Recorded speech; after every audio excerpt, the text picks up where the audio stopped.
नमस्कार मित्रांनो, मी बालाजी पोद्दार. आज माझ्या व्हिडिओमध्ये आपलं स्वागत आहे. काल मुख्यमंत्री देवेंद्र फडणवीस यांनी त्यांच्या 21व्या मुख्यमंत्री पदाची शपथ घेतली.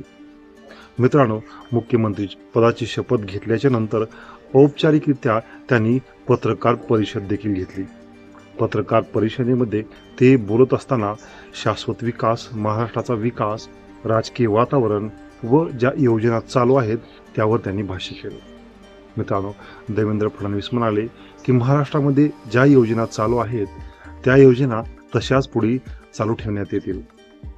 त्याचप्रमाणे महाराष्ट्र नदीजोड प्रकल्प असेल, 16,000 वॅटचा नवीन प्रकल्प असेल, त्याचबरोबर मुलींसाठी जे मोफत शिक्षणाची योजना आहे ती देखील तशीच चालू ठेवली जाईल आणि लाडक्या बहिणीचा 21 रुपयाचा हप्ता याबद्दल देखील विचार केला जाईल. निकषाबाबत लाडक्या बहिणीच्या निकषाबाबत त्यांनी बोलताना सांगितलं की नवीन निकष लावण्यात येतील, परंतु 21 रुपयाचा हप्ता देखील देण्यात येईल आणि ज्या महिला निकषामध्ये बसतील त्यांना 21 रुपये दिले जातील व त्याचा विचार देखील करण्यात येईल.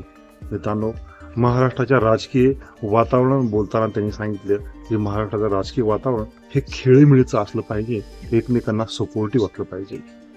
एक तर तू राहील किंवा मी राहील या उद्धव ठाकरेच्या वक्तव्यावर त्यांनी सांगितलं की राजकारणामध्ये तेही राहतील, मीही राहील आणि सगळेच राहतील. मित्रांनो, विरोधकाची संख्या कमी असली तरी देखील आम्ही त्यांचा सन्मान करू, त्यांच्या सूचनाचा व त्यांच्या मागणीचा आम्ही अपमान करणार नाही. त्यांच्या मागण्या रास्त असतील तर त्या आम्ही मान्य देखील करू, असं देखील उद्धव ठाकरे म्हणाले. मित्रांनो, हे 21व्या मुख्यमंत्री महाराष्ट्रात भेटले असून ते अतिशय शांत व संयमी स्वभावाचे मुख्यमंत्री लाभले आहेत.